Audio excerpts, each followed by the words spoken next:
So you wanted to go? Well, it's his birthday. Oh, yeah. I go next week. So I thought it would be fun. I like it. We decided though, instead to go to Virginia, this is the one area. When are you going? Next week. Oh, so you're not this weekend. Well, it's fun. Yeah. So we're going Thursday, Friday, Saturday, Sunday. We decided to go to stage. You know, it's always stupid. You're driving 2 hours there. And like some places to swimmer to drive back. So this, you know, Yeah, yeah. just get on the city. Totally. I will take your advice and just thought it would be more like go. Yeah, it's really nice. It's very expensive, but like, it's like not standard. Once you get over the bridge, it's not far. That's like a weird town that from Back in June to somewhere in this day. Close.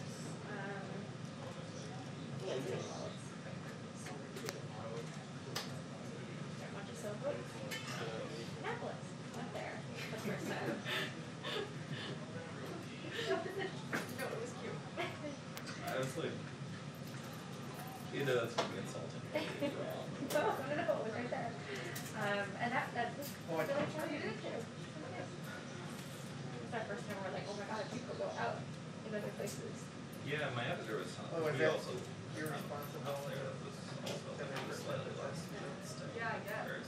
But he was like, masks, everybody's packed, and so then I didn't want to feel like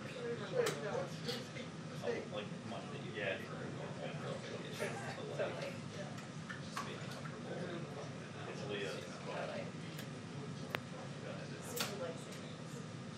yeah, I think my whole thing is. I mean, it's too expensive to go like there. Just nice clothes. But if you go like Yeah. with food shield, they can.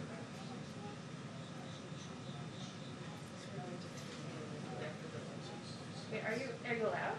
So we just found out yesterday. Oh, hi, it's John Decker. How are you? What's their policy then? Good. I got your message. Sir? Is it We have people going back and forth through here. here. Well, just so you know. Okay, sure. And then plus we have social distance. Yeah, yeah. Yeah, in other words, she's gonna be there, so you have to stay 6 feet from her and then 6 feet from. Yeah, right here. I see nobody there. Oh, good. Here. Yeah, I'll plan on 10:15. Yeah. This is one of the photos. Yeah, absolutely. Okay, great. I'll see you then. Thanks so much. You too. Yeah.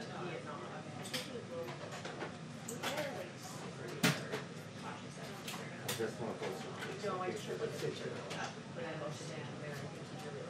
That's it.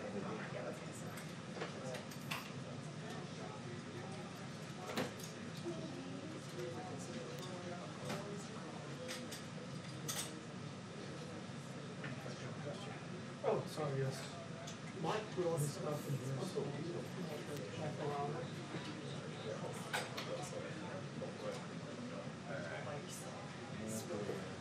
No, you're good. That's right. No, I'll try it back till Friday.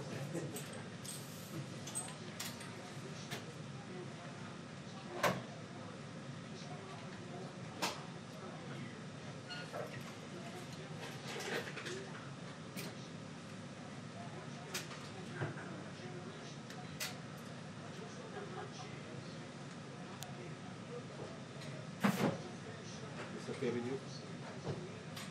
This is different. It's not okay with me. The reporters. Sorry, there's a lot of weird rules around here.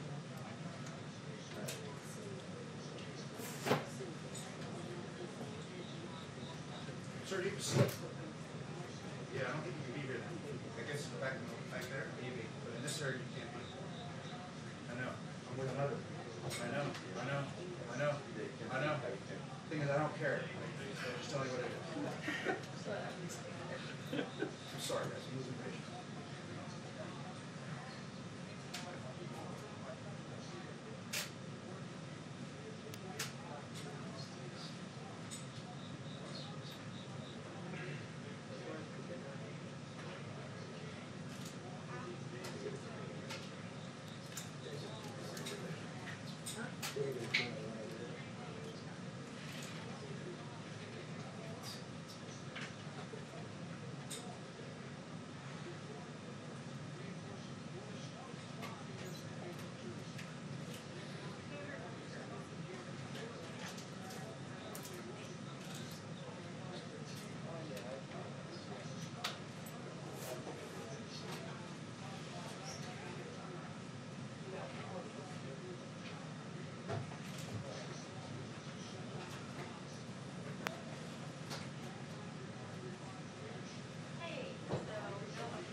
Yeah. And it's, really just been, fired up, but, so, yeah, that's nice.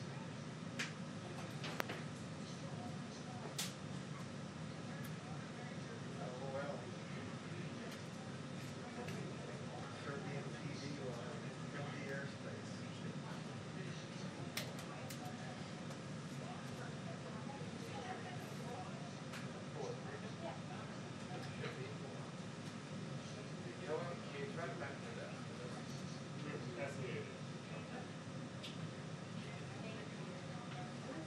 Big speeches in the middle of the day, you know, and so on. I think he's more than one thing. Severely great water. Yeah. He just, someone else who gets, it gets into the evening meetings, right? And then it always through fun. I'll be here for, Trump, like, maybe 300 different to 5 times, you know, yeah. I don't know, good question. Is this me? Yeah, that's good. Maybe he'll start getting it later, like, it's a good way to, like, getting these, like, less risky.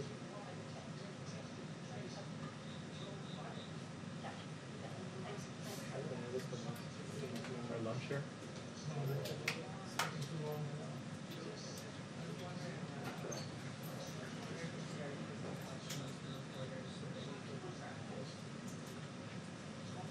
That's all I got. I don't think Yeah. I'm gonna get over it. That's the question. I mean, you should take them. Forgot one thing, be right back. I was there, I could be Let's see here. what happens. I think this needs to be like, the more representation, the more ready for it, and you should have responses for it. You know, It's you raspberry get to actually do some stuff. Not if you get a first grade stakes. Well, I understand the time of that.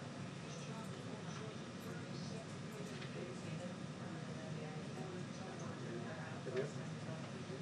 Everybody's looking at your pen. I don't know if I've ever looked at my picture. I must have seen him during that, but it's too much. But I haven't like in commercial office, but I haven't covered the campaign with this side of the campaign. Here's like a year ago. No. I was in New York, so I'm doing other stuff. Have you covered this campaign at all? Kansas State University. Over there. Just so that girl. I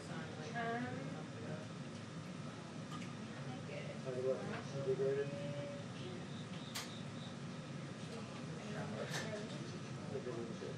Where, yeah, where was it? No, we don't figure that out. Just like in one of the gyms or something? We've got two schedules. One was only 2 days, and the other one was on like 25. That's good. I don't know. I didn't know she was going to Vegas. Really? Oh, no, he is okay. Maybe, some people now look like they're different. It would like be like, things that were just like last month or two. Yeah.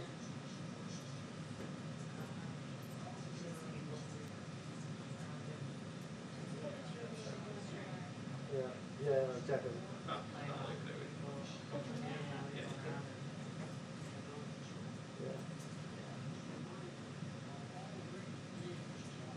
I mean, you can kind of see it in the entrepreneurship.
It was like background actually.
Maybe just like each day you switch, you rotate.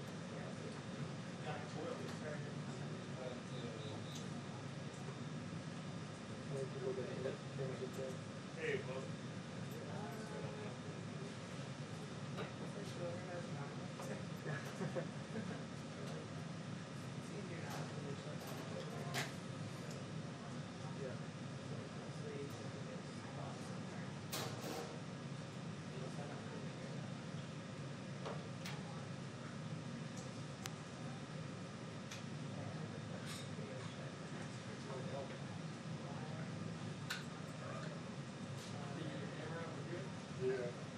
Not at all.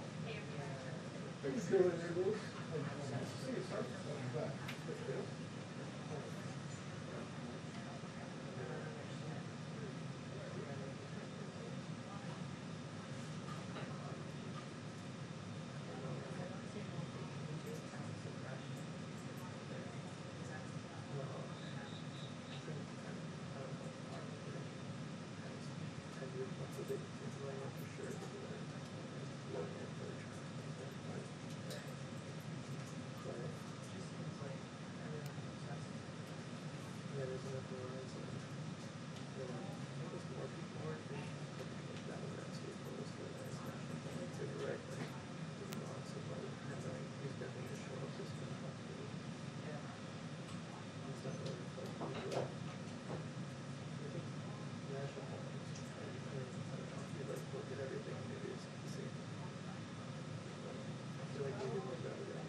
coronavirus reasons.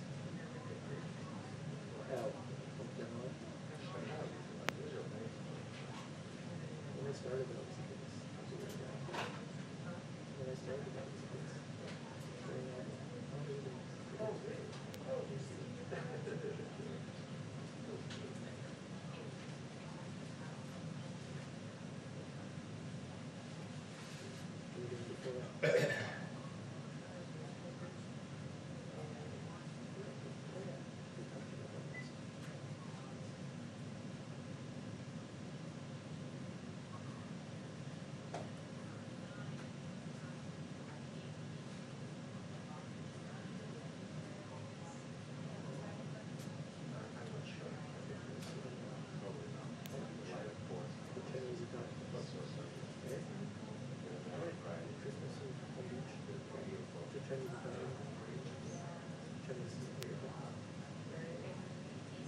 Yeah.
You know exactly, yeah.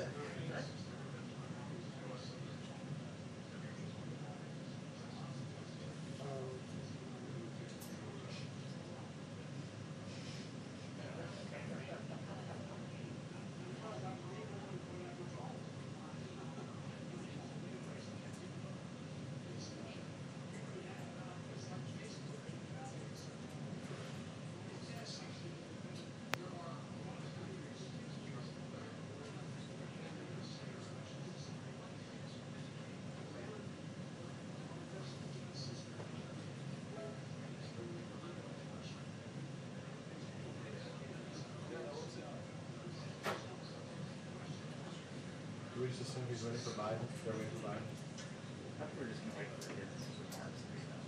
Like, they're gonna wait Well, now, the they whole want, thing. they want this.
the same time, it's like, you're gonna buy a new laptop. You should look at it now. So, I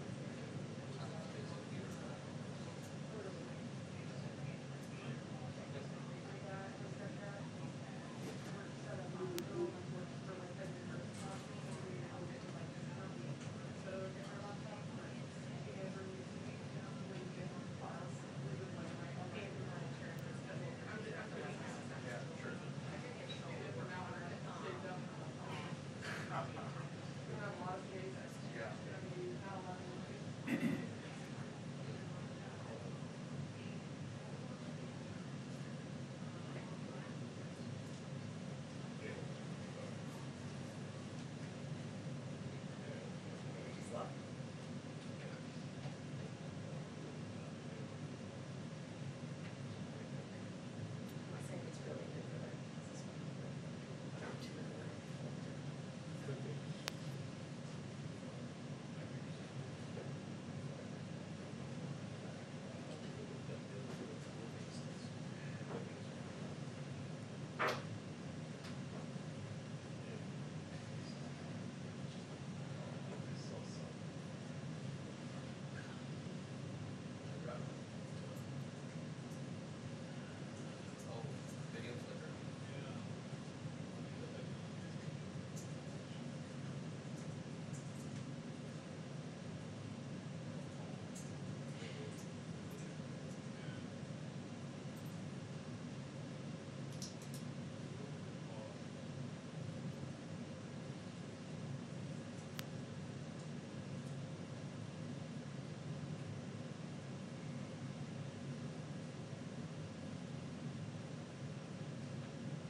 Two-minute warning.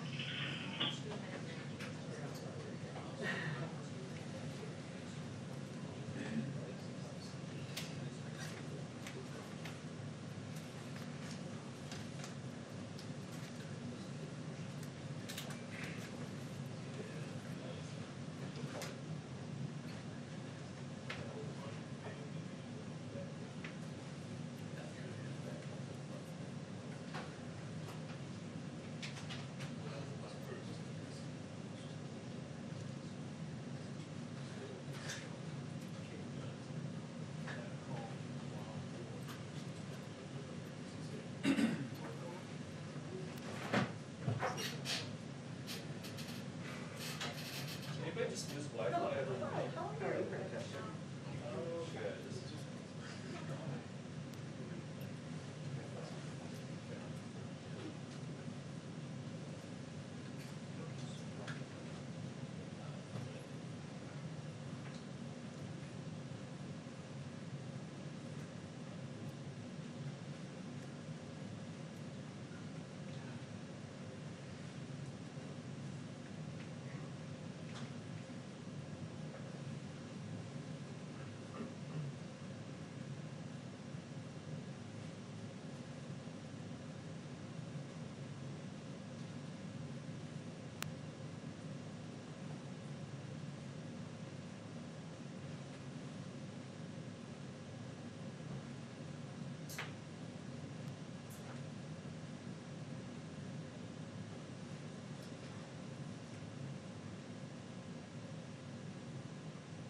Hello, everyone. It's another historic day here at the White House, and I have with me Ambassador Rick Grinnell, National Security Advisor Robert O'Brien, and Senior Advisor Jared Kushner to talk to you about the history that was made here at the White House today, and then they'll take a few of your questions.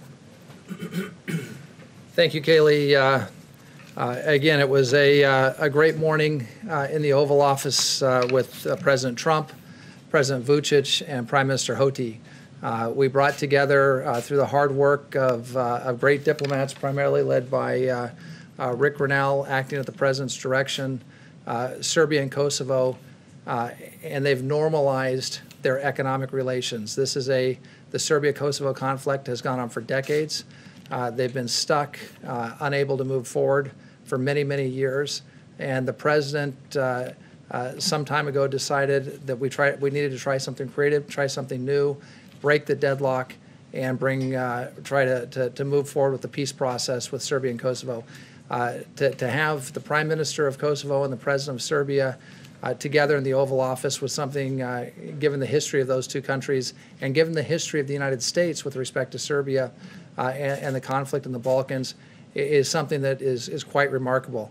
And to have this happen just in the shadow, a few days after Jared and I were on the flight from Ben Gurion Airport to Abu Dhabi International Airport, the first commercial flight between Israel and a Gulf Arab state.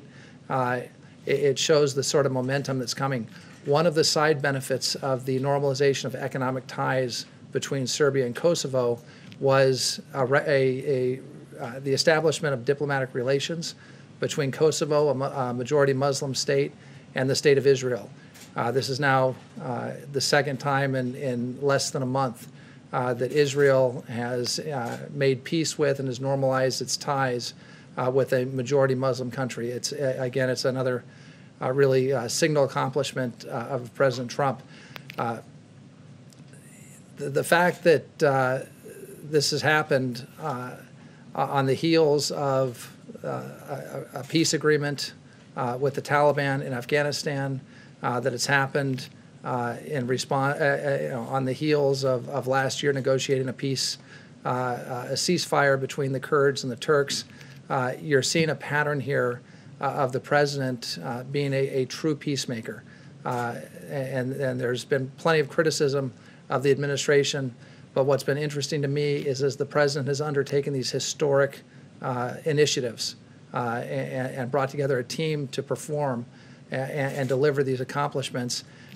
Others have even tried to take credit. I was just watching the vice president, without making a political comment, the vice president was welcoming these moves today. But these things could only happen under a Trump administration and under the president's leadership, peace through strength foreign policy and national security policy.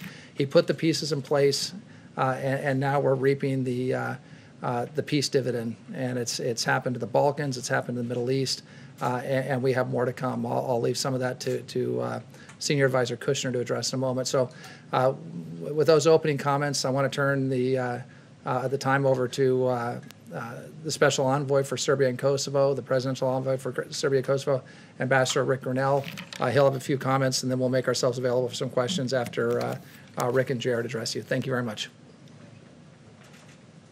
Thanks, Robert. I know there's a lot of reporters who have worked a long time in your industry, and for any reporter that has been working for more than 10 years, you will know this story.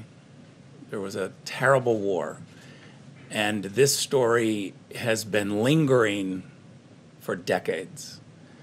And so I really want to appeal to you all as journalists to dig deep on this story. This is one of those good news stories that I'm not asking you to do anything but look at the facts and look at really what's been happening here. We've been working very hard on this agreement for a long time. We had 3 agreements last year that went largely unnoticed by Washington reporters. And I just really have to say I think it's a shame when we talk a lot about symbolism and we don't dig deep on these stories that last 21 years. What we've been able to accomplish here by pushing the two parties together is truly historic. The way that this came about is that the politics were stuck. Everybody knows that. We've been fighting and talking about the same thing for decades. They have been fighting about the same symbolism, words, verbs, adjectives. It's been a nightmare. And what President Trump said to me was, they're fighting politically about everything. Why don't we give it a try to do something different and creative? Why not try to do economics first and let the politics follow the economics? That proved to actually be a formula that they were eager for. No one had been talking to them about this. We have an establishment foreign policy team in Washington, D.C. that literally keeps pounding the same meetings and issues over and over. I'm telling you that the only way that this agreement could have happened is from an outsider.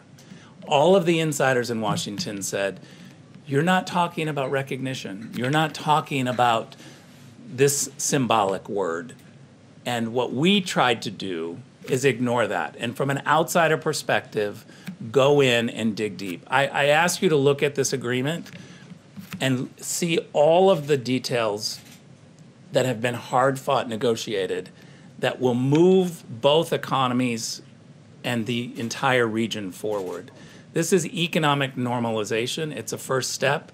I think the Europeans are going to be very happy. We've been on the phone a couple of times with the National Security Advisor in Germany, the National Security Advisor in France to brief them. We briefed them on the strategy, and we are briefing them again today on the details of this agreement. This is something that I feel very strongly about. It will make Americans safer. It'll make American companies more prosperous. This is a region that's been largely shut out because of a perceived conflict. Whether or not there's been a conflict, there has been a perceived conflict. European businesses and American businesses largely have refused to go in and grow in these areas. Now we will be able to open this up, whether it's in energy, water, construction of roads, railways, mines. These are all industries that are going to be opened up to European and hopefully American businesses to go in and help the people create an industry, which means creating jobs in the region, but also U.S. jobs for Americans and American companies. The last thing I'll say before we turn it over to Jared,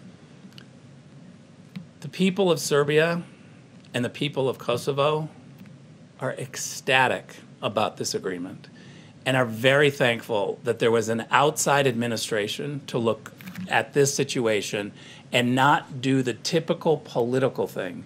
If we would have done the typical political thing and listened to all of the really smart people at NGOs and think tanks here in Washington, D.C., we would not have this agreement. Take just a quick look at the criticism and the lead up to this of what we should have been talking about and what we weren't talking about. It's all been squarely in the same old political dialogue that was stuck, and I'm really thankful that President Trump challenged us to say, think differently, think from an outsider's perspective, and that was the key to the whole thing. So I really urge you to look at the details and see, and talk to the leaders in Kosovo and Serbia. Ask them how this came about. Ask them how the process went. And I think you'll see that this outsider perspective of doing things differently is what worked. Thank you, Ambassador Grinnell. An incredible job working through this historic agreement, and Ambassador O'Brien. This is just another chapter that this administration has been able to write towards making the world a safer and more peaceful place.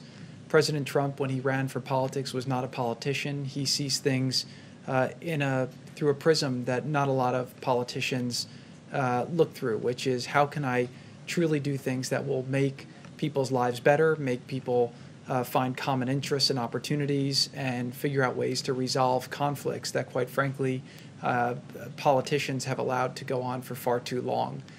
today's breakthrough really is historic, and we have had so many historic things this week that we shouldn't be minimizing the significance of all the different things that happened. I started the week with Ambassador O'Brien in Jerusalem, where we met with the Prime Minister and then took the first ever flight, commercial flight, from Israel to United Arab Emirates. We broke that barrier, which brought a lot of hope to the Middle East. And for the last years, I've been listening to a lot of people tell us in the administration all of the things we were doing wrong while we were looking at this the wrong way. And what the president's done is he's reversed now 20 years of bad foreign policy in the Middle East, where we've allowed our country to get trapped in a lot of these wars that, quite frankly, don't do much for our country. We have to make sure that we're keeping our country safe, and we need to figure out how we can get people in the Middle East and in Europe to get along so that we can spend our resources and our treasure on building up our countries and building up our cities and helping our citizens. And what you've seen through President Trump's first 3.5 years is he's trying to end a lot of these endless wars. He's making peace agreements. He's bringing people together, and he's bringing our troops back home to America while figuring out how to get along with different countries and reducing the foreign threats that we have. Second, this week, obviously, we were in Saudi Arabia, and then Saudi Arabia announced the historic opening of their airspace, which, again, brings people in the Middle East closer together. And then yesterday, Bahrain announced the same thing, that they'll be opening up their airspace, which, again, will allow flights and better commerce and interaction between peoples to happen in the Middle East in a much quicker way. Today, we announced another normalization with Israel, which, quite frankly, a lot of the divide between the anti-Semitism that we have in the world, the terrorism we have in the world, comes from the notion that people are divided, and leaders will exploit divisions and religious differences to try and keep people divided, to cause conflict, often to maintain power for themselves that they mask in an ideological way. This breakthrough, again, brings people closer and shows people in the world that anything is possible if we push for it. And again, fundamentally, President Trump believes that no matter who you are, no matter where you're from, no matter what country you're in, all people want the same thing, which is they want the opportunity to live freely, live better lives, have economic opportunity, and live in peace. And today, again, is another historic step forward that politicians have spoken about for decades but haven't been able to deliver on. And it's another victory for this administration and really for the world. And so I want to give my congratulations to the people of Serbia and the people of Kosovo, and to the people of Europe, and also to the people of Israel, who will reap tremendous benefits from this agreement. So thank you.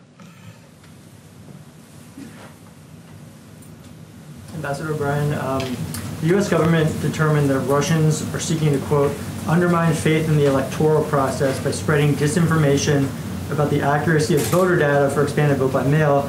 And President Trump has also said that states' voter data is not accurate, and he's telling people to not trust that their mail-in ballots are counted.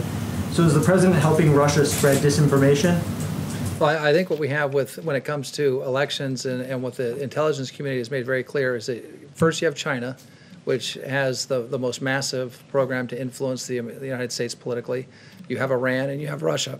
These are all three adversary countries that are seeking to disrupt our elections. Some of them prefer Biden. Some people say some of them prefer the president. My position is it doesn't matter what these countries want, that any country that attempts to interfere with free and fair elections in the United States has to be stopped.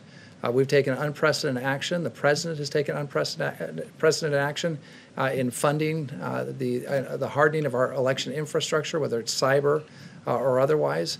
Obviously, there are tremendous concerns about mail-in ballots. In the news every night, there seems to be another picture of some apartment building in some city with thousands of ballots stacked up in the foyer of the apartment building, or that sort of thing.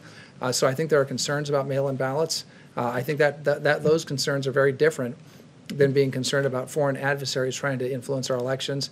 And we've made it a red line. We've made it very clear to the Chinese, to the Russians, to the Iranians, and others that haven't been publicly disclosed, that anyone who tries to anyone that attempts to interfere with American elections will face extraordinary consequences. But Russia said Ambassador O'Brien, a question on Serbia and Kosovo, then I just have a follow-up on that.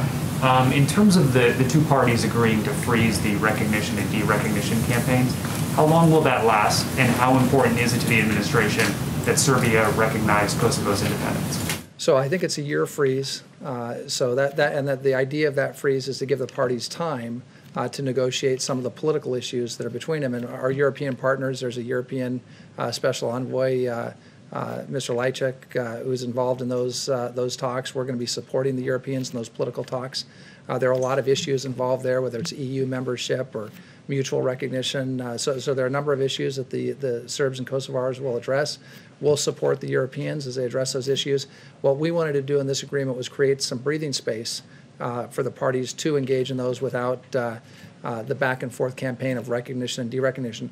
What's striking, though, is that as part of that deal, Kosovo was allowed, and I shouldn't say allowed, that Kosovo did make the decision as a Muslim majority country to normalize its relations with Israel, to recognize Israel, and to establish an embassy in Jerusalem, in the capital of Israel. And we appreciate the fact that the Serbs not taking a position on that. So although we're going to have a suspension of the derecognition campaign and the recognition campaign, it's two sides of the same coin for the next year, we were able to achieve, with the courage and bravery of the leaders of President Vučić and Prime Minister Houti and Prime Minister Netanyahu, we were able to achieve this very remarkable breakthrough.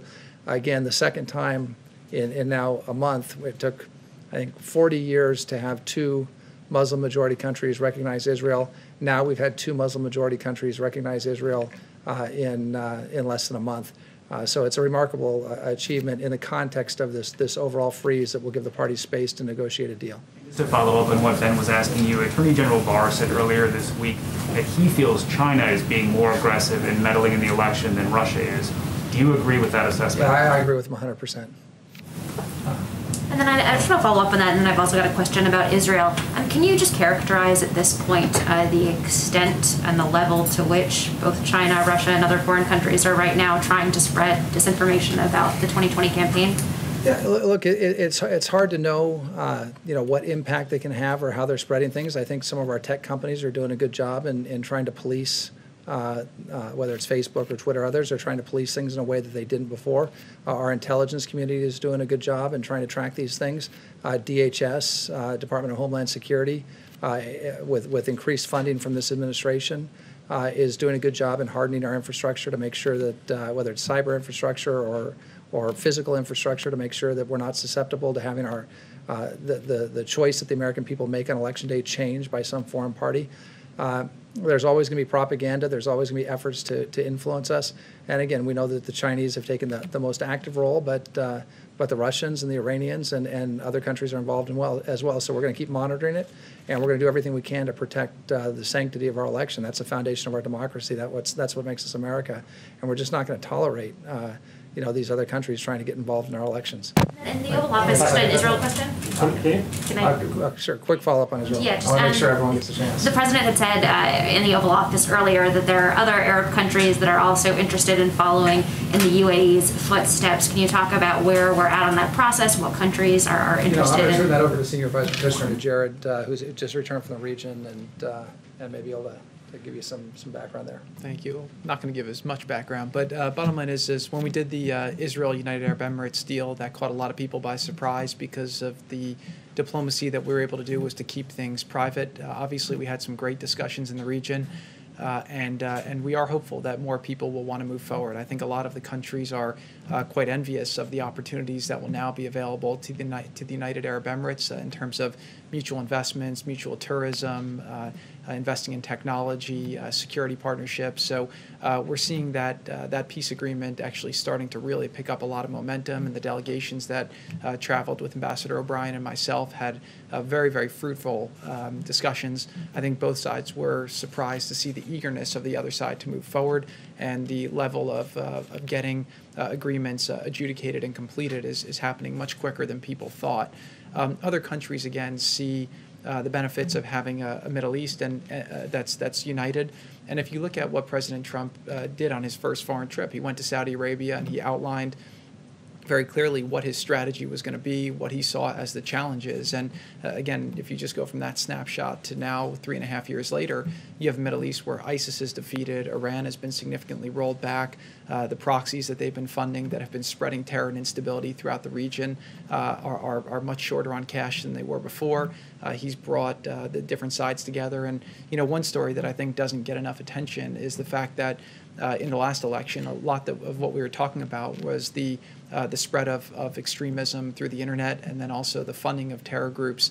And President Trump on that first trip set up 2 different organizations in Saudi Arabia. One was the Counter-Terror Finance Organization that unified a lot of the Middle Eastern systems with our Treasury Department, and we got more transparency than we've ever had. That significantly reduced the amount of funding that's gone to terror groups over the last 3.5 years. The next thing we set up was the Counter-Extremism Center, which has been fighting the ideological battle online and has been making really a tremendous amount of progress towards reducing the misinformation that's been used to pervert a lot of the youth. So we're seeing a lot of progress in the Middle East, and I think a lot of countries at this point see it as an inevitability that they're going to have normal relations with Israel, and that in order for people to live better lives, it's not dissimilar to Serbia and Kosovo, where their leaders are coming together to realize that while there are differences, human beings want to get together, they want to have better lives and opportunity, and the more that the leaders in the Middle East, put old differences behind, they're creating a new opportunity for a new Middle East and a bright future where people can live securely, practice whatever religion they choose, respect each other, and have economic opportunity, which is critical towards people, seeing a pathway to a better life. Thank you. This is actually for Jared. With 2 questions, I'll just combine them to make this easier. With the election coming up in 2 months, I'm curious as to how you feel about what you've accomplished so far, but whether or not you feel pressure to get more done before November. And secondly, because I know you would have been part of these conversations at the time, I do want to ask you about that Atlantic report that we saw today and how in a 2018 planning meeting for a military parade, the president reportedly said he didn't want amputees there. He said nobody wants to see that. Have any of you, but particularly you, ever heard the president talk like that?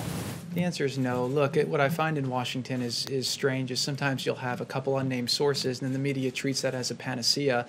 And then you'll have 10 people on the record saying it didn't happen, and you give no credence to that. That does not represent the way that I've seen the president conduct himself. He has tremendous respect for the military, for our veterans. He's, again, the media tries to ascribe a different way, but you have to look at his actions, and I think his actions have been incredible towards supporting the military, strengthening the military, and strengthening our veterans. But with regards to your question on timing, look, deals happen when deals are ready, and I do think that you can't just come in, wave a magic wand, and make impossible deals happen, right? People describe peace in the Middle East as something that's it's less a deal than more of a saying for what is impossible, and it's taken a lot of building blocks that had to be moved, a lot of untraditional moves. When the president moved the embassy to Jerusalem, when he recognized the Golan Heights, when he got out of the Iran deal, when we did our economic conference in Bahrain. It's probably 50 decisions that the president's made that allowed him to create a different course. And each one along the way, you've had people like the magazine you mentioned before criticizing his foreign policy, saying it wasn't strategic, it didn't have a plan. But again, he's not a traditional Washington person, and the traditional Washington people have a track record of creating those wars that we have sent our soldiers to that have led to a lot of them getting killed or hurt. And President Trump's been ending those wars and bringing his soldiers back home. And so I would say deals happen when deals are ready. And the deal that you saw last week had nothing to do with the election. It had everything to do with the fact that it's time for the president to start harvesting some of the accomplishments that he spent years building the foundation in order to achieve. And what I would say too is that if you look at the world, foreign policy is a big chess game, and you have a lot of pieces all over the board in different places. And the president's been masterful with the way that he's built different relationships, taken some pieces off the board, created different issues in other places. And I think that he set the board up very, very well now to have continued successes in the years ahead. So obviously the voters will decide whether they give President Trump 4 more years, but if they do, given 4 more years, I think you'll see that Iran is in a much weaker position than they were 4 years ago. North Korea, we've had obviously a much better situation they had 4 years ago. Venezuela's in a different situation. The Middle East went from a place that, again, when President Trump got in, Libya was a mess, Syria was a mess, Yemen was a mess, all of our allies felt alienated, Iraq was a mess, and you see a much different Middle East today than we had 3.5 years ago. And that's not an accident. That's because President Trump has had a good strategy, and he's worked very hard to manifest that. So now we're starting to see some of the fruits from his labor, but I do believe that we'll see even more and more of that as time goes on. So we're set up for more successes, hopefully in the weeks ahead, the months ahead, but definitely in the years ahead to take President Trump's America First foreign policy, where he's making trade deals for the first time that are endorsed by our workers and our labor unions that are bringing jobs back home. He's representing our farmers, he's representing our ranchers, he's representing our manufacturers, and he's also ending these endless wars and figuring out how to bring our soldiers home and fighting the threats from overseas so that Americans can prosper here at home. Let me just weigh in for 1 second on your last question about the Atlantic article, which I thought was really a sad article for any magazine to have published. And while I wasn't in the meeting that's described there, I've worked for this president for 2.5 years, first as a hostage envoy and for last year as national security advisor. In both those jobs, I've had to meet extensively with the president on military issues, whether it's a hostage rescue mission or how we're going to deploy our troops around the world. Look, in my current job, I have the sad duty of having to call him sometimes in the middle of the night if we lose a soldier, sailor, airman, or Marine in combat, which fortunately hasn't happened since February, or in a training accident. We've had some of those recently. And I can tell you how hard those calls are for me to make, but also for the president to receive. I've spent a bunch of time with the president on numerous trips to Dover, and seeing how he's been with the families of our fallen heroes for those dignified transfers. And I can tell you that's the toughest job any president has, is to go up to Dover and bring our fallen heroes home and mourn with their families and grieve with their families and comfort their families. And I think if you talk to any of them who had been there for the transfers when the president's been there, I've seen him send me to Dover. I've got, when he couldn't go because of scheduling issues or him being overseas, and asking me to represent him there. I've been with him at Walter Reed, where we've seen our wounded heroes, and the interaction between the president and our wounded heroes at Walter Reed is something that's pretty incredible to see. I can tell you when we discuss options, and sometimes we have to discuss military options for some of the foreign policy and national security issues that we face, the president will ask me, is there a way that we can do this without sending U.S. soldiers or sailors or Marines or airmen into harm's way? If we have to send them into harm's way, and it's going to be a tough situation, like the Baghdadi raid, for example, how do we make sure we protect them to the maximum extent available? And if that means putting 3 or 4 levels of air power over them, it means doing that. And the president is unstinting in what he's willing to provide to our troops. He's funded the military so that we can give them every tool necessary to accomplish our missions and come home safely. So I think if you talk to any of us who work at the NSC, any of us who've worn the uniform before, whether it's Keith Kellogg or Matt Pottinger or myself or Mark Milley over at the Pentagon, or those that spend a lot of time with the president, especially when military matters are discussed, when our current military personnel, our troops are discussed, our veterans are discussed, you're not going to find anybody who's more sympathetic to their situation than the President of the United States. So I don't believe a word of what was in the Atlantic article, because I've had 2.5 years of working side by side with the President. I've never seen anything like that, and I thought it was pretty disappointing that some magazine would write that. Ambassador O'Brien, on the topic of service members, first, thanks to all 3 of you for hosting this. Is the U.S. going to respond to Russia's recent aggression toward U.S. forces in Syria?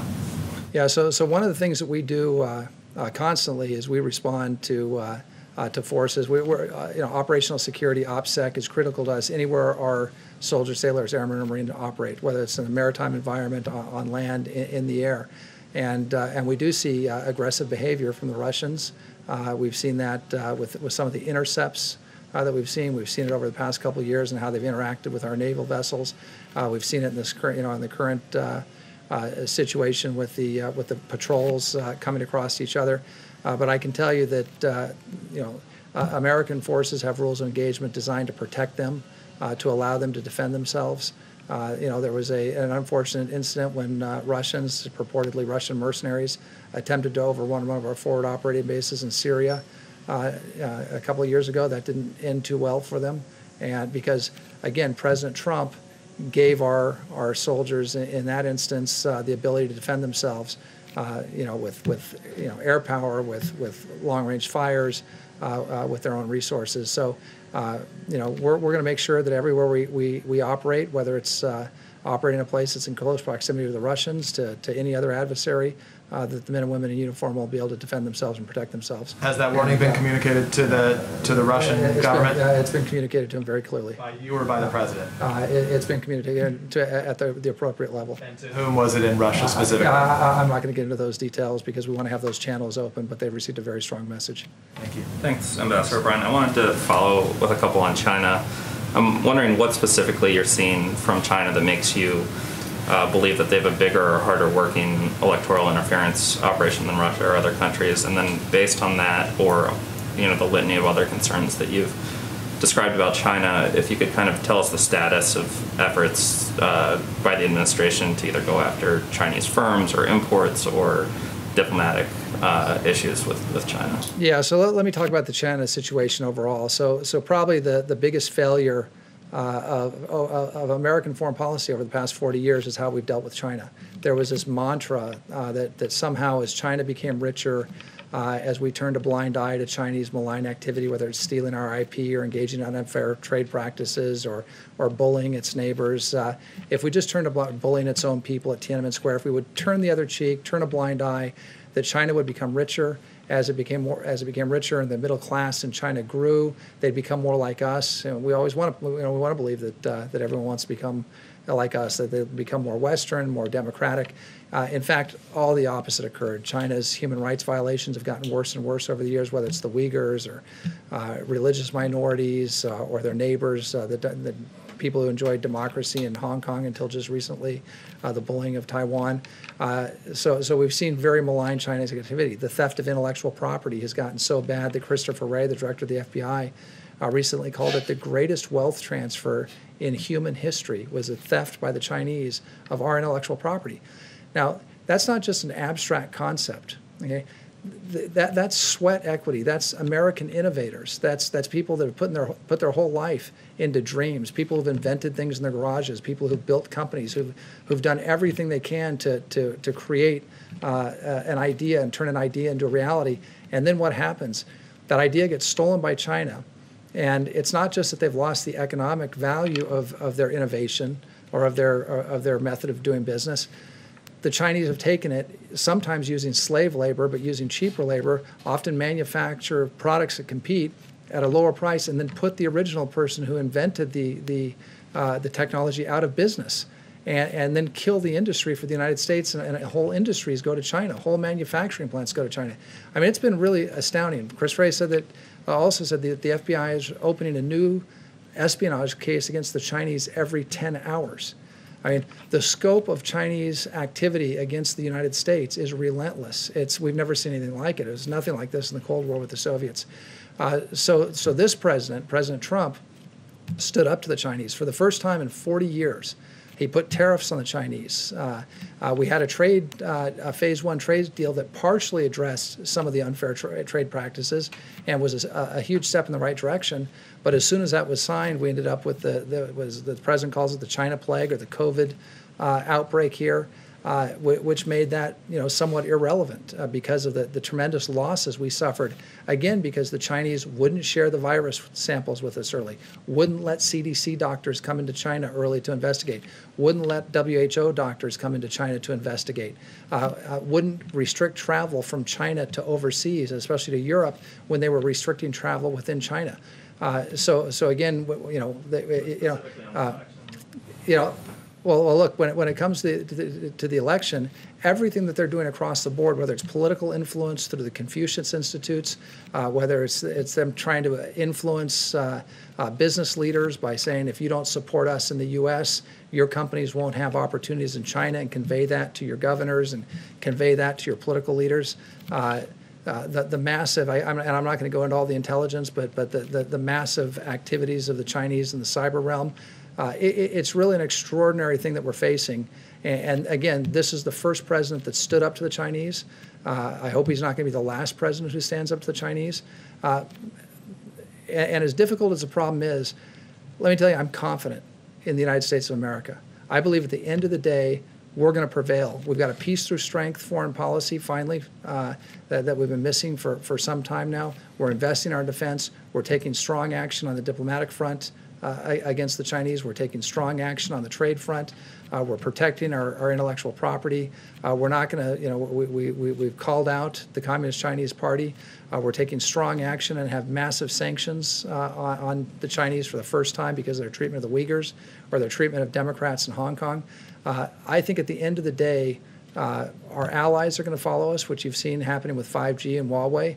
And we're seeing many, many countries, including our closest allies, turning away from the Chinese, turning away from Huawei, and going with trusted providers on 5G. So I think at the end of the day, America is going to prevail. I think President Trump's vision of free markets and free women and free men is an attractive message, not just to our allies, but to even people within China. So, I'm confident in the future, but I'll tell you, this is a challenge. It's a heck of a challenge. But I'm convinced that under President Trump's leadership, the American people are up to the challenge. Mr. Ambassador, much more on Kosovo. I think we'll turn things over to if there's a Kosovo-Serbia question, raise your hand, and otherwise I'm going to turn things over to Kayleigh. I do, right here, Mr. Ambassador. Thank you. Actually, I appreciate you calling on me, but this question may be more appropriate for Rick or Jared in the sense that they deal with both policy and politics. And if I may, as you know, in 1992, President George H.W. Bush ran for re-election largely on his foreign policy successes, and Americans largely rejected him for a second term. What makes you think, based upon the announcement that you made today regarding Kosovo and Serbia, the announcement that came out just a few weeks ago regarding Israel and the UAE, that Americans are more focused on foreign policy, that they care about foreign policy, and that these announcements mean something to them? Look, I think that these announcements are about President Trump keeping his promise to take on the hard fights, to end the endless wars, and to bring his troops home and to keep Americans safe. And I think that that's what it shows.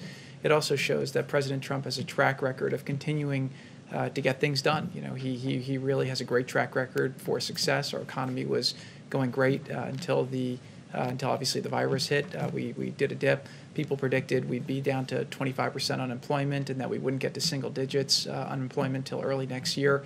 And obviously we had a great jobs report that came out today, and we have more coming. So the answer is people will vote for whoever they think will make their lives better. President Trump just happens to be doing a great job at foreign policy, delivering a lot of wins that had previously plagued the last administrations, and quite frankly, the last administrations had a lot of mistakes and a lot of adventurism that got us into these tough situations in these regions. And today's agreement and all the success this week just shows again that President Trump is getting things done and keeping Americans safe and keeping his promise to the American people. So, but he's not running on his foreign policy. He's running on his track record as the president who built the greatest economy in our country, and somebody who's going to keep Americans safe and continue to get things done for him. Question for Ambassador Grinnell. Another follow-up question for Kosovo, please. Ambassador Grinnell, clearly you were effective here as the special envoy to these talks between Serbia and Kosovo. But I wanted to ask you about another initiative you led. Last year, you kicked off the Trump administration push to decriminalize homosexuality. Yeah, I'm going to just talk about Kosovo and Serbia. I don't know if you can find it on a map, but this is atrocious. I have to tell you guys, you might be too young to understand what this issue is about. Maybe the older journalists should step up and say, this is a big deal. This is a big issue. I'm astounded at what happens in Washington, D.C., and especially in this room. I got to tell you, get substantive. Maybe it's too complicated of an issue for you all. Rick, respectfully, this is the first time we've had the opportunity to speak with these individuals. So okay, but today's about Kosovo and Serbia. Let's take a little time and talk about this 21-year issue, Peter. I mean, 21-year issue. We're getting the same questions that are all politics. You guys don't understand what's happening outside of Washington, D.C. People aren't listening to you anymore. It's really a crisis in journalism. And I think it's because people are too young to understand issues like Kosovo and Serbia. Can I ask How about a Rick, substantive you, question? please? I don't think any of us came here for a lecture about our questioning. Okay, well, I didn't come But the here question to I would not like talk to about ask anything you, but Kosovo the and question Serbia. I would like to ask you is it accurate to say that it's full economic normalization? There was some ambiguity as to whether that is what the deal is about. And What do you mean by full? well, that's the question for you. No, it's a question for you. What's your definition of full? This is economic normalization for whatever the two parties could bring together. A whole bunch on rail, a whole bunch on water, a whole bunch on different industries. So more accurate to say working towards economic normalization, is that fair? No, I think it's incredible economic normalization. Air, rail, motor, opening borders, a whole bunch of industries. So again, I don't know what's missing, and I defer to you to say what's outside of economic normalization that's not included here. You tell me. I'm genuinely asking so that we can write our stories accurately. Yeah. Do we say that they I would have say achieved it's an economic normalization deal? And changed from, a few months ago when they pulled down the tariffs to today. What is the substantive difference? Have you read the agreement? You haven't put the agreement out. It's out. A whole bunch has changed since the dropping of the tariffs. The tariffs were the political sticking point of why we couldn't have the parties come together. The Serb side was not going to even start negotiations when there's a 100% tariff from the Kosovars. So what's the substantive thing that changed today? There's There's a whole bunch of stuff that changed today in terms of economic development, in terms of identification for even some political problems that are going to be resolved. I would really refer you to look at the entire agreement. One sticking point that has been for a long time something that the two sides couldn't agree on was the recognition of diplomas. If you were trained as a nurse in Serbia and your degree was from a Serbian university, you couldn't get a job in Kosovo because you weren't qualified. You didn't have the proper certificate.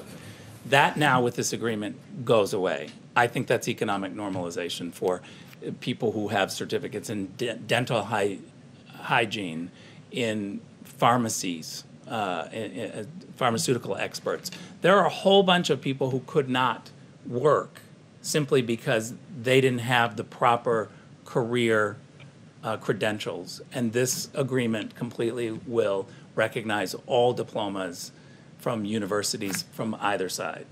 I'll give you one more example. American companies were telling us they were pulling out, like rental car companies. Because if you rented a car in Kosovo, you couldn't drive over the border. You couldn't leave.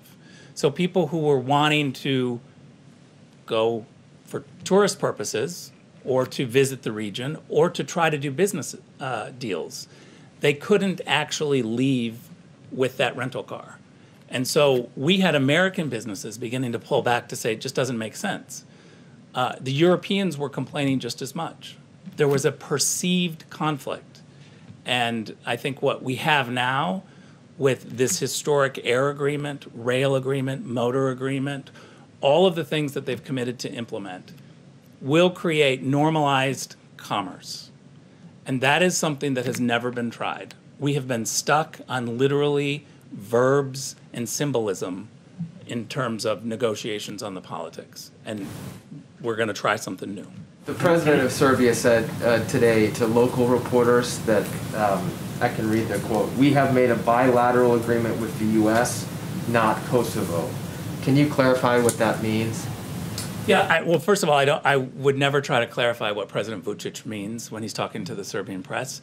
I can tell you what he said inside the Oval Office, which was that this was a historic agreement to normalize the region. He talked about the mini Schengen zone, which is now going to be an economic region. So I think it might have been lost in translation a little bit, but make no mistake that the agreement that they signed is definitely an agreement to expand commerce in the region.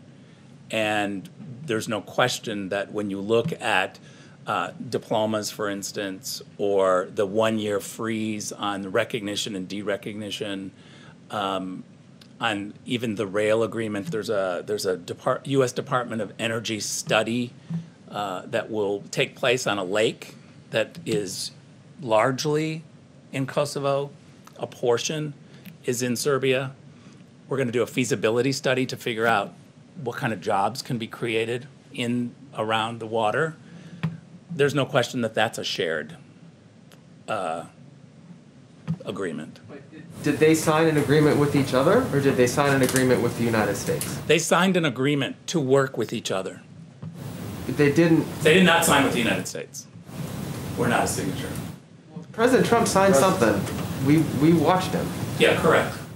What did he sign? What did he sign? He signed a, how would you describe it, basically a letter acknowledging that they are going to work together and do this agreement. Maybe it's easiest to ask this way. Can you just lay out very specifically what each gentleman signed today? What was that? They both signed agreements to work together to normalize their economic and commerce relationship. The agreements are not the same, right? They are 99.9% the same, but of course there's one point that's different at the very bottom, which is that Serbia is going to move its embassy by July of next year. That's on the Serbian agreement. And for Kosovo, their last point, everything is identical to the last point. The last point for Kosovo is that they have a mutual recognition with Israel. And the infamous item 10 they were mentioning yesterday, that's taken out, right? I mean, that's what President Vučić was saying today. Yeah, first of all, it's wrong to say that that was item 10. None of these were numbered. So I don't know where that came from. They just folded it. When we were negotiating, there were a whole bunch of issues on the table. A lot of things were changed and edited, as you can imagine, in negotiations that this does. For someone to leak a partial sentence and pretend like this was the entire agreement, I think is typical politics. But nothing was numbered, certainly wasn't number 10, and nothing is agreed to until everything is agreed to. So something leaked out in terms of negotiation, but it was partial, and I think it was highlighted in a way that gave a false impression. Can I just ask one more thing? Maybe it's semantics, but we have been having this dilemma for quite a while now. When you say Shenzhen, do you think Shenzhen as in China's province, or Schengen like in Europe? Because we couldn't figure it out. Europe. So just to clarify, what did President Trump sign? So we're not a party to the agreement. And I guess this is super important to remember, is that we didn't come, and there's a whole bunch of conspiracy theories out there about what we were coming to the table with. We were not forcing the two parties to do anything. This was a real chance for the two parties to talk. We didn't have any grand scheme. We didn't have any absolute demands. We certainly didn't have, I don't even want to say the word of what some conspiracy theorists say about past agreements with land. It was never discussed in my presence. What the two parties did was agree to move forward economically. What President Trump signed is as a witness to say this is a great agreement and the United States is happy for it, right? Would you supports it? Yeah. The EU has tried and failed for the past 10 years to accomplish what your team is celebrating today. How confident, candidly, all of you, how confident are you that leadership in the EU, leadership around the world is looking at this as a template for success? Or is it going to take a whole generation of new leadership in order to kind of study what you have accomplished here and in the Middle East? So I really have to own this to say I think we all failed for the last 10 years. I wouldn't just put this on the Europeans. I would say that it's the establishment foreign policy thinking that has failed, both in Europe and here, Berlin, Paris, London, Washington, D.C. we had great support from the French and from the Germans to try this new way of economic development. And let's also be very clear, the Europeans have a lot of economic development that they can do, and they will do. The team is meeting on Monday in Brussels, and so there's a whole new aspect to this. And let me also just say on the question on this item 10, one of the reasons why we were willing to not talk about it here was because it's on the agenda Monday in Europe. And we're trying to team this with the Europeans to say, what can you do, what can we do to kind of move this forward? So on Monday, that issue will be dealt with very much in detail in Brussels.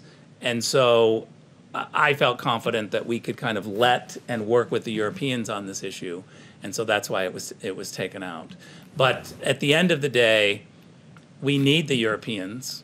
We need them to help on this issue. We will help them, but their calculus on the political side is a little bit different because both Kosovo and Serbia want EU membership. And so they're looking at this very long path of how to get into the EU. We're supportive of our European partners on their process, but we are not making any demands. We're not a member of the EU, so we don't have a seat at that table. But we certainly will help in any way possible. But that is a separate political process, I think, that also complicates it because of the EU membership rules and regulations and processes. Talk about the economic pattern of this. Yeah. Talk about the success of it. Thank you all very much. Have a great day, everyone. Thank you. Thank you guys very much. So the president is bringing back the hottest economy in modern history. Today's job numbers are proof. There were 1.4 million jobs added in August, beating expectations. Unemployment fell by 1.8%, also beating expectations. Now nearly 50% of job losses since March have been reversed, a clear V-shaped recovery. Also, I want to address what is quite clearly fake news. The story in The Atlantic has been categorically debunked by eyewitnesses and contemporaneous documents. The Atlantic claims, quote, when President Trump canceled a visit to the Ain-Marne American Cemetery near Paris in 2018, he blamed rain for the last-minute decision, according to The Atlantic, saying the helicopter couldn't fly and that Secret Service wouldn't drive him there. Neither claim was true, says The Atlantic. That has been debunked. Behind me, you will see an email from one of the president's military aides that clearly reads, "We are a bad weather call for today's lift." The Atlantic reporting is based on 4 cowardly anonymous sources who probably do not even exist. Meanwhile, within hours, 10 sources, 10, went on the record debunking these lies, 8 with firsthand knowledge, stating on the record one common truth, that this story is false. It never happened. Adding to the 8 that were previously counted, I'm bringing you 2 new ones. One is from Derek Lyons, Staff Secretary and Counselor to the President, who says this: I was with the President the morning after the scheduled visit. He was extremely disappointed that arrangements could not be made to get him to the site and that the trip had been canceled. I have worked for the President for his entire administration. One of my responsibilities is working with him on the many letters he signs to the families of our nation's fallen heroes. In all my time at the White House, Derek writes, I have never heard him utter a disparaging remark of any kind about our troops. In my view, he holds the brave men and women of our armed forces in the highest regard.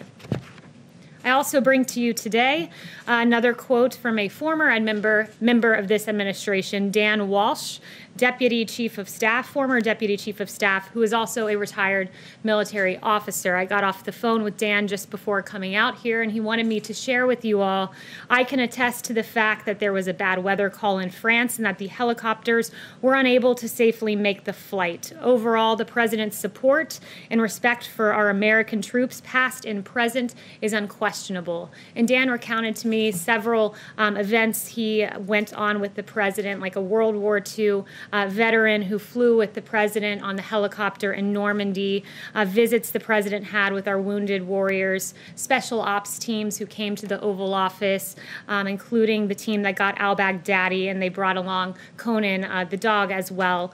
He met with families at the Army-Navy game. He does this routinely. And at the World Series, when he got an opportunity to go watch the Nationals, he brought veterans with him.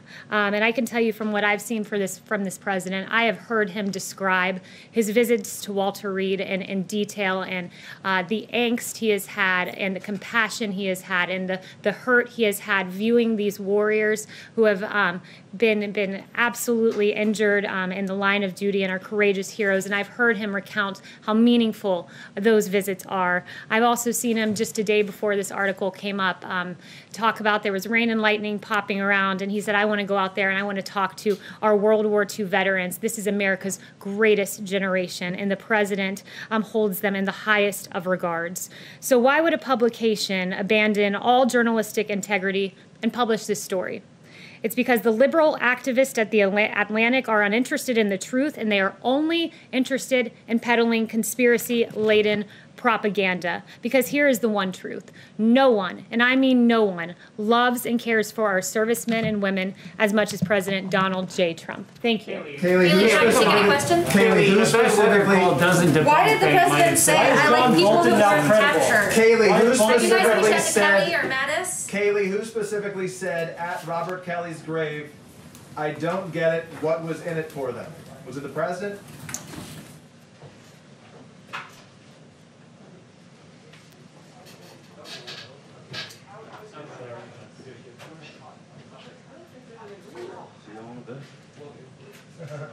Good visit. It's good to see you. Thanks, brother. Go Nats. They haven't put out. I was like, did I sit?